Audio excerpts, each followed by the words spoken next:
Video केवल जानकारी और शैक्षणिक उद्देश्य के लिए है। किसी भी फाइनेंशियल निर्णय से पहले अपने सलाहकार से परामर्श लें। मान लीजिए आपने 5 अलग अलग फैक्ट्रियों से संपर्क बना लिया और हर फैक्ट्री आपको 1 लाख रुपए तक की उधारी देती है। इसका मतलब है कि आप हर हफ्ते 5 लाख रुपए तक का माल सप्लाई कर सकते हैं, यानी महीने में 20 लाख की सेल। अगर सिर्फ 5% का मुनाफा भी होता है तो आपकी महीने की कमाई 1 लाख रुपए और साल की कमाई 12 लाख रुपए हो सकती है। सबसे पहले हमें यह समझना होगा कि कपड़ा एक ऐसी बुनियादी जरूरत है जिसकी मांग कभी खत्म नहीं होगी। कोई त्योहार हो, शादी ब्याह हो, स्कूल ऑफिस हो या रोजमर्रा की जिंदगी, हर इंसान को कपड़े चाहिए ही होते हैं। इसके अलावा आज के फैशन और सोशल मीडिया के दौर में हर कोई नया, अच्छा और ट्रेंडी दिखना चाहता है। यहीं से इस सेक्टर की असली ताकत शुरू होती है। सोचिए अगर आप इस मांग का हिस्सा बने और सीधे ऐसे कपड़े जो फैक्ट्री से तैयार निकलते हैं उन्हें लोगों तक पहुंचाएं, तो मुनाफे की कितनी संभावनाएं हैं। लेकिन क्या सिर्फ इसमें मुनाफा ही है? नहीं, इसमें है आत्मनिर्भरता, स्वतंत्रता और अपने सपनों को जीने का मौका। अब आप कहेंगे कि सिर्फ 5,000 रुपए से क्या हो सकता है? तो चलिए मैं आपको उस प्रक्रिया से गुजारता हूं जो इस पूरे व्यापार की रीढ़ है। सबसे पहले आपको ये समझना होगा कि आप कौन से रेडीमेड कपड़े सप्लाई करेंगे। क्या आप बच्चों के कपड़े सप्लाई करेंगे? क्या महिलाओं के कुर्ती और टॉप्स सप्लाई करेंगे या पुरुषों की टी शर्ट और शर्ट? जैसे ही आपने कैटेगरी पर ध्यान केंद्रित किया, आपको जरूरत होगी एक अच्छे होलसेल सप्लायर की या फैक्ट्री से संपर्क बनाने की। ऐसे सप्लायर आज हर बड़े शहर, रेडीमेड गारमेंट मार्केट या ऑनलाइन प्लेटफॉर्म पर उपलब्ध हैं। कई सप्लायर व्हाट्सएप या टेलीग्राम ग्रुप के जरिए सीधे फैक्ट्री से कपड़े दिखाते हैं। आप उन्हें ऑर्डर कर सकते हैं और इसमें डिलीवरी सीधे आपके बताए पते पर हो जाती है। यानी आपने जिन दुकानदारों से ऑर्डर लिए हैं, माल सीधे उनके पते पर पहुंचा दिया जाता है। अब सवाल यह है कि 5,000 रुपए की पूंजी से क्या किया जा सकता है?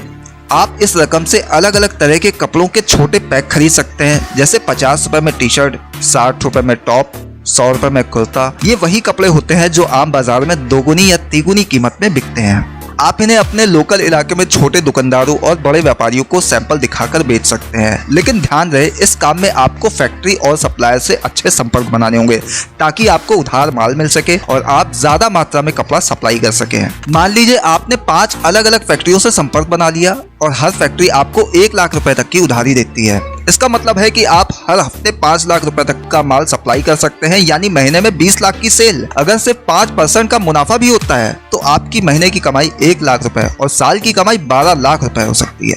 अब आप एक छोटे व्यापारी नहीं, एक मजबूत सप्लायर बन चुके हैं। इस लेवल पर आप अपने आसपास के 10-12 जिलों में भी सैंपल दिखाकर माल सप्लाई कर सकते हैं। आपके पास में अब पैसा भी है, अनुभव भी है और मार्केट में भरोसेमंद पहचान भी। इस व्यापार की सबसे अच्छी बात यह है कि आप इसे बिना किसी दुकान के सिर्फ एक मोबाइल और इंटरनेट की मदद से शुरू कर सकते हैं। Facebook market place, Instagram page, WhatsApp status, ये सारे टूल्स आपके लिए एकदम मुफ्त हैं। आप हर प्रोडक्ट की फोटो डालिए, रील्स बनाइए और आसपास के दुकानदारों को दिखाइए कि सीधे फैक्ट्री से थोक दाम में क्वालिटी की गारंटी। ये शब्द ग्राहकों का भरोसा जीतते हैं। शुरुआत में आपका स्टॉक कम होगा, लेकिन उसे दिखाकर आप आसपास के दुकानदारों को बेच सकते हैं। कई लोग ऐसे हैं जिन्होंने इसी तरह की बिक्री शुरू की और कुछ ही महीनों में हजारों की कमाई करने लगे। जब आप थोड़ा आगे बढ़ जाते हैं तब आप चाहे अपना एक छोटा सा ब्रांड बना सकते हैं। इसमें कोई भारी खर्चा नहीं आता, बस कपड़ों पर अपना टैक्स लगवाइए जो आमतौर पर 2 से 5 रुपए में मिल जाता है। इससे ग्राहक को लगेगा कि आप एक प्रोफेशनल सप्लायर हैं। आप धीरे धीरे अपना पोर्टफोलियो बढ़ा सकते हैं। बच्चों के कपड़े, कॉलेज स्टूडेंट के ट्रेंडी आउटफिट्स, महिलाओं के पार्टी वियर और पुरुषों के ऑफिस वियर तक। जब आपके पास में वैरायटी होगी तो ग्राहकों की पसंद के अनुसार आपको सेल भी मिलती जाएगी। और जैसे जैसे आपका नेटवर्क बढ़ेगा, आप खुद एक मिनी होलसेलर बन सकते हैं। आप नए रिटेलर्स को जोड़ सकते हैं जो आपके माल को आगे बेचें और आप उन्हें थोक रेट पर माल दें। यहीं से शुरू होता है असली ग्रोथ का रास्ता। एक और बात जो बेहद महत्वपूर्ण है, क्वालिटी। यदि आप अच्छे कपड़े नहीं बेचेंगे तो ग्राहक वापस नहीं आएगा। इसलिए हर बार नया स्टॉक लाने से पहले 2-3 पीस का सैंपल जरूर मंगवाइए। उसे खुद देखिए, समझिए, पहन कर देखिए या फिर घर के लोगों से राय लीजिए। इस बिजनेस को आप जितना गंभीरता से लेंगे ये आपको उतना ही मजबूत बनाएगा। कपड़ा मार्केट कभी बंद नहीं होता। सर्दी, गर्मी, बरसात, त्योहार, शादी, हर मौसम का कपड़ा बिकता है। फैशन इंडस्ट्री में हर 15 दिन में नया ट्रेंड आता है। अगर आप समय के साथ में खुद को अपडेट रखते हैं तो आप हमेशा एक कदम आगे रहेंगे। और आज के दौर में तो ये और भी आसान हो गया है। सोशल मीडिया का जमाना है। अगर आप कैमरे के सामने बोलना जानते हैं तो कपड़ों की अनबॉक्सिंग वीडियो भी बना सकते हैं, ट्रायल वीडियो डाल सकते हैं। इससे आपका भरोसा बढ़ेगा और ग्राहक भी जुड़ेंगे। एक दिन ऐसा भी आएगा जब लोग खुद आपसे संपर्क करेंगे, भाई आपके पास में नया स्टॉक आया क्या। ये दिन तभी आएगा जब आप पूरी ईमानदारी, समझ और मेहनत से इस बिजनेस को अपनाएंगे। सोचिए वो दिन कैसा होगा जब आपके घर में हर महीने लाखों की कमाई आ रही होगी और आप कभी फुर्सत में बैठकर सोचेंगे कि ये सब मैंने सिर्फ 5,000 रुपए से शुरू किया था।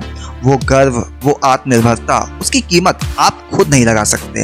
अब आपसे एक सवाल, अगर आपके पास में 5,000 रुपए हो और एक मौका हो कपड़ा इंडस्ट्री में कदम रखने का, रेडीमेड गारमेंट सप्लाई करने का, तो आप कौन से कपड़ों से शुरुआत करना चाहेंगे? बच्चों के कपड़े, महिलाओं का फैशन या पुरुषों के आउटफिट्स?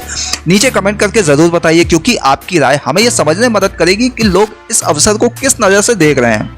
आज के भारत में लाखों लोग ऐसे हैं जिनके पास में हुनर है लेकिन साधन नहीं है। उनके पास में सोच है लेकिन उसे आकार देने के लिए जरूरी पूंजी नहीं है, और यही वजह है कि वो वहीं अटके रहते हैं जहां से कभी शुरू किया था। लेकिन कुछ लोग होते हैं जो इस कमी को अपना हथियार बना देते हैं और बैंक लोन को बोझ नहीं, एक अवसर बना लेते हैं।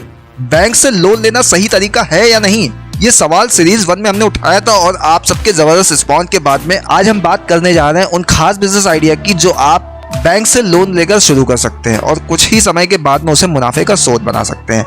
लेकिन शर्त एक ही है, सिर्फ पैसा लेकर खर्च मत करिए, समझदारी से निवेश करिए। आज का दौर बदल चुका है, लोग नौकरी से ज्यादा छोटे लेकिन फायदे वाले बिजनेस की तरफ बढ़ रहे हैं और सरकार भी अब बैंकों को कह रही है कि छोटे व्यापारियों को बढ़ावा दिया जाए। फिर चाहे वो मुद्रा योजना हो, स्टार्टअप इंडिया हो, PMEGP योजना हो, अब बिना सिक्योरिटी के भी बैंक लोन मिल सकता है। तो चलिए बात करते हैं उन बिजनेस आइडिया की जो आप 1 लाख से 5 लाख रुपए तक के बैंक लोन से शुरू कर सकते हैं और जिनसे आप हर महीने 25,000 से 1 लाख रुपए तक की कमाई कर सकते हैं। पहला बिजनेस मॉडल है फ्लेवर्ड वाटर ड्रिंक यूनिट। अब आप सोचिए, देश भर में गर्मी का मौसम लंबा चलता है और गर्मियों में हर कोई कुछ ठंडा पीना चाहता है, चाहे वो नींबू पानी हो, बेल का शरबत हो, आम पन्ना हो, फ्रूट जूस या मसालेदार जलजीरा। अब आप इस जरूरत को समझिए और इसमें एक बिजनेस ढूंढिए।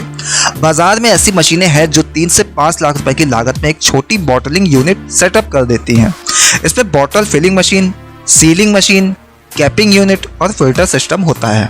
आप खुद का लोकल ब्रांड बना सकते हैं, देसी ठंडा, ग्राम शरबत, कूलर बोतल जैसे नामों से। प्रति बोतल लागत पड़ती है करीब 5 रुपए और वही बोतल बाजार में 20 रुपए में बिकती है। अब अगर आप प्रतिदिन 1000 बोतल बनाते हैं और उसमें से 800 बोतल बेचते हैं तो आप प्रतिदिन 12,000 से 15,000 रुपए का लाभ निकाल सकते हैं, यानी महीने की 3 से 4 लाख रुपए की बिक्री और 50,000 से 80,000 रुपए तक का शुद्ध मुनाफा। दूसरा बिजनेस, बायोडिग्रेडेबल थाली कप बनाने का यूनिट। आज हर शहर और गांव में प्लास्टिक का विरोध बढ़ता जा रहा है। सरकार भी चाहती है कि लोग पर्यावरण के अनुकूल उत्पादों का उपयोग करें। ऐसे में बायोडिग्रेडेबल प्लेट्स, कप, चम्मच और फूड पैकेजिंग आइटम की मांग बढ़ रही है।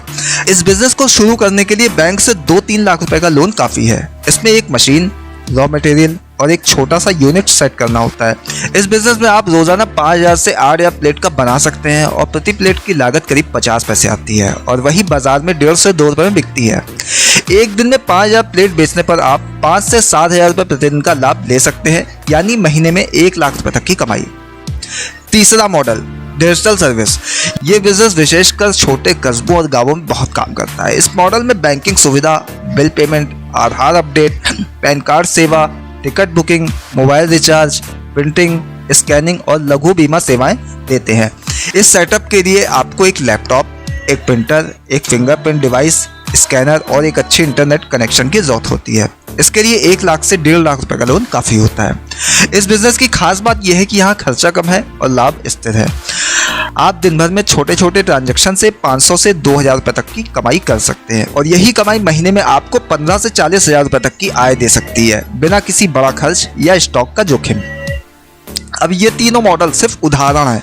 असल में बिजनेस की गहराई तब आती है जब आप अपने क्षेत्र, ग्राहक और संसाधनों की समझ के साथ में उस आइडिया को ढालते हैं, क्योंकि हर बिजनेस एक जैसा नहीं चलता, लेकिन हर बिजनेस सही योजना से जरूर चलता है। अब बात आती है बैंक लोन लेने की प्रक्रिया। अगर आप एक आम नागरिक हैं और आपके पास में आधार कार्ड, पैन कार्ड, निवास प्रमाण पत्र और एक सिंपल सा बिजनेस प्लान है, तो आप प्रधानमंत्री मुद्रा योजना, स्टार्टअप योजना या स्टैंड अप इंडिया स्कीम के अंतर्गत आवेदन कर सकते हैं। इसके लिए किसी बड़े एजेंट या दलाल की जरूरत नहीं होती है। आप खुद सरकारी पोर्टल या बैंक शाखा में जाकर आवेदन कर सकते हैं। अगर आपने कभी लोन नहीं लिया तो आपके लिए शिशु मुद्रा योजना ये 50,000 तक होती है और किशोर मुद्रा ये 50,000 से 5 लाख रुपए तक की होती है। सबसे आसान विकल्प है। यहाँ ध्यान देने वाली बात है, अगर आप ईमानदारी से काम करें तो बैंक भी सहयोग करता है, लेकिन अगर आप उस पैसे को सिर्फ दिखावे या दिखावटी खर्चों में उड़ा देंगे तो आपको लोन मिलेगा लेकिन उसका फायदा कभी नहीं मिलेगा। बैंक का पैसा तब तक आपकी मदद है जब तक आप उसे सही जगह लगाएं, वरना वो बोझ बन जाता है। तो अब आप सोचिए, क्या आप भी लोन से डरेंगे या उसे समझदारी से अपनी ताकत बनाएंगे? एक और बात, अमीरी सिर्फ पैसों से नहीं आती, वो सोच से आती है और उस सोच को पैसा आकार देता है। बैंक लोन वही पैसा है जिसे आप सही समय, सही योजना और सही उत्पाद के साथ में जोड़ देंगे तो वही आपके बैंक बैलेंस, घर की स्थिति और भविष्य की दिशा को बदल देगा। अब मैं आपसे एक सीधा और जरूरी सवाल पूछना चाहता हूँ।